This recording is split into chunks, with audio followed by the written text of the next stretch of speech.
Bonjour, bonsoir, mesdames, messieurs.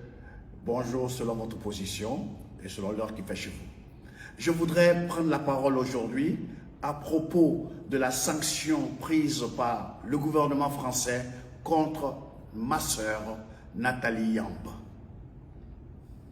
Je trouve cela injuste et illégal. Pour un pays comme la France, le pays de la liberté d'expression, Nathalie Yamb ne peut pas être bâillonnée. Elle a le droit en tant qu'Africaine de défendre son continent et son peuple. Un peuple qui a besoin d'être reconstruit. Et Madame Nathalie Yamb est parmi ceux et celles qui sont en train de reconstruire l'homme africain, qui a été déconstruit pendant plus de 5 siècles. Je ne parle pas de l'esclavage arabo-musulman, donc on va dans les 1200 ans. Alors je vous en prie, vous n'avez pas ce droit. Quand vous avez défendu la liberté d'expression, quand Charlie Hebdo a été victime de ce que nous savons tous, vous avez fait des marches pour défendre la liberté d'expression.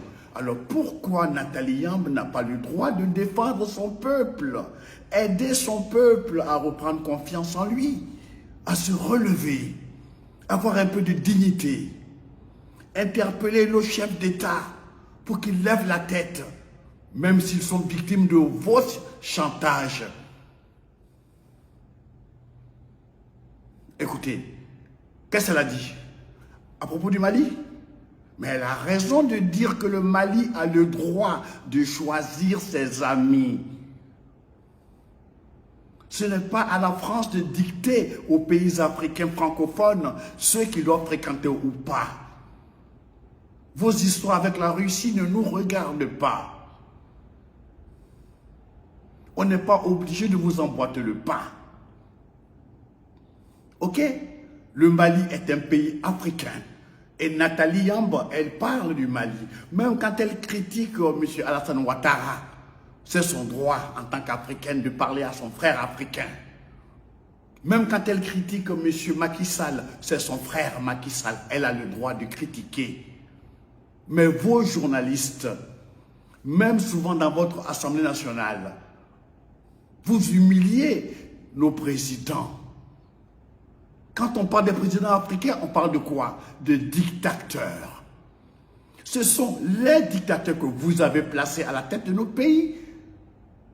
Vous leur avez mis le flingue à la tempe, chantage politique.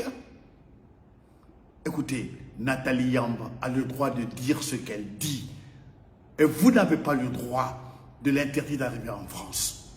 Parce que, si on veut parler de réciprocité, ne poussez pas trop le bouchon. Parce qu'il y a des milliers de jeunes africains qui écoutent Nathalie Yamb.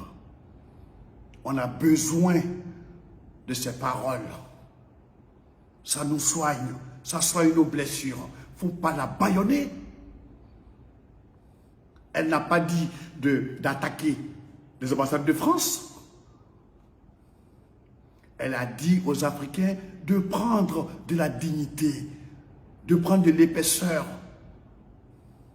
Elle a le droit de dire ça. En France, là-bas, il y a des gens qui nous méprisent, qui parlent mal des Africains, qui nous insultent avec leur insolence, leur arrogance. Des mal élevés notoires. Ils ont le droit. Mais pourquoi pas Nathalie Yamb? Écoutez, ce n'est pas juste. Et je voudrais m'adresser à M. Macron. Vous avez dit que la France-Afrique, c'est fini. Mais c'est quoi cette histoire de bâillonner Nathalie Yamb? C'est pire que la France-Afrique. Alors, ressaisissez-vous. Ressaisissons-nous.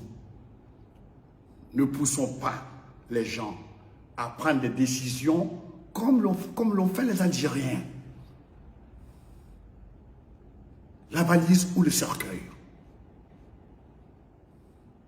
Et Nathalie Yamb est pour nous un calmant qui nous aide à nous reconstruire, L'Afrique en a besoin. Cet esclavage économique, cet esclavage tout court, n'a que trop duré. Il faut que ça cesse. Alors, M. Macron, s'il vous plaît, corrigez le tir, je vous en prie. Merci. Je suis Alpha Blondy.